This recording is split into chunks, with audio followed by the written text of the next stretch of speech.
Il était une fois, il y a bien longtemps, une magnifique princesse du nom de Marie-Douce. Elle vivait dans un pays lointain, dans un gigantesque château, en compagnie de toute sa famille. Parmi eux, on trouvait ses deux frères, Guillaume et Simon. Guillaume tenait son nom d'un illustre arbalétrier, et il était comme lui d'une précision mortelle.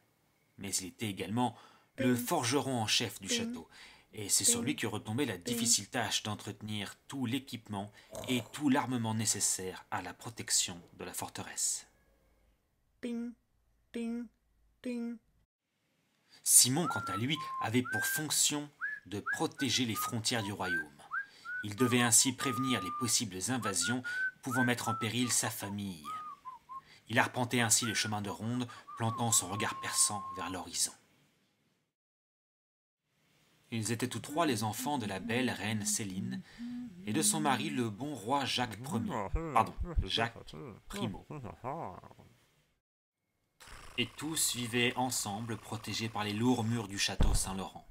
Mais hélas, un lourd secret pesait sur la princesse Marie-Douce, obligeant sa famille à la maintenir enfermée dans une haute tour. Au même moment, de l'autre côté du monde, existait une famille bien différente. Au fond de sa forêt adorée, en compagnie de son fidèle chien, Jean-Baptiste Maillard, en grand respect de la nature, chassait. Pendant ce temps-là, sa femme, Régine, elle, sauvait des vies comme médecin. Mais elle devait bien l'avouer, elle avait, elle aussi, un petit faible pour ses amis canins. Ce qui était également le cas de leur petit dernier, Thibaut, qui lui aussi aimait beaucoup, peut-être même trop les chiens. Leur fille, Sandrine, elle préférait, et de loin, les chevaux, mais pas n'importe lesquels. Un en particulier, Alfora. Quant à leur fils, Damien, il préférait également les chevaux, mais lui avait plus un faible pour Bounty, qu'il aimait atteler ou monter à l'occasion. Mais ce n'est pas vraiment comme ça qu'il se voyait. Plutôt comme ça.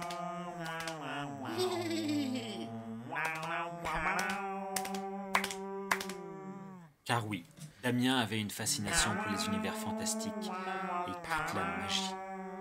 Il y perdait un temps fou.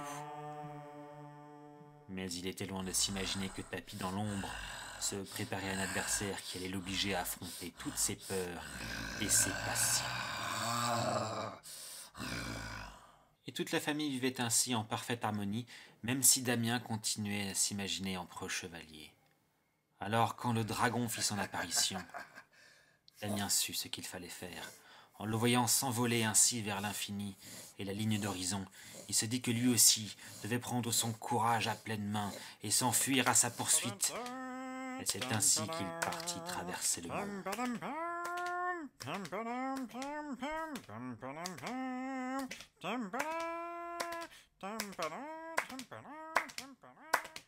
Et c'est ainsi qu'arriva ce qui devait arriver. Le dragon tomba sur le château une nuit d'aurore boréale, prenant les deux frères à dépourvu. Guillaume le mit en joue, mais fut le premier à tomber. Simon se battit lui aussi, mais fut terrassé à son tour par le dragon. Le roi et la reine étaient en danger. Damien, qui avait poursuivi le dragon jusqu'ici, essaya de le prendre à revers, mais fut terrassé par surprise. Son inexpérience dans le combat de dragon se faisait sentir. Il se sentait pris au dépourvu. Et très vite, lui aussi, fut vaincu. Et quand tout espoir semblait perdu, Damien se souvint d'un ancien pouvoir qu'il avait en lui. Par le pouvoir du panda ancestral,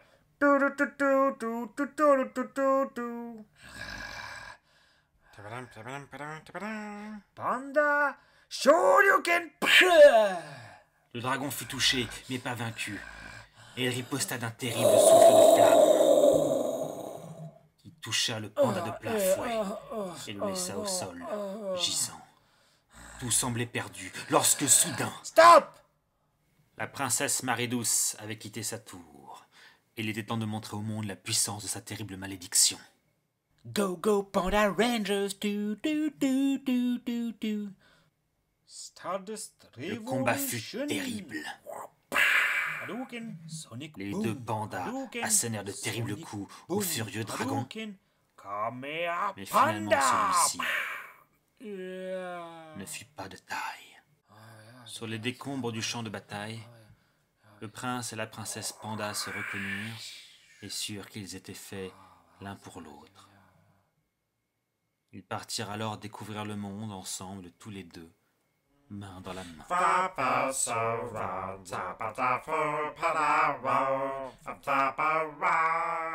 Et ils se découvrirent même une nouvelle passion commune qu'ils pourraient partager à jamais dans un monde de silence.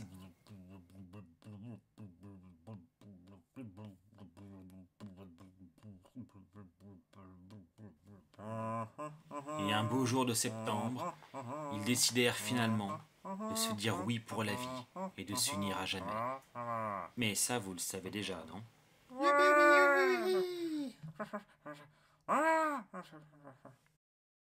Et ils vécurent heureux pour toujours et eurent 2 petits pandas. Oui, ou pas d'ailleurs, ça on sait pas encore. Hein. I love you. You love me. I love you. You love me. I love you. You love me. I love you. You love me. I love you. You love me. I love you. You love me. You love me. You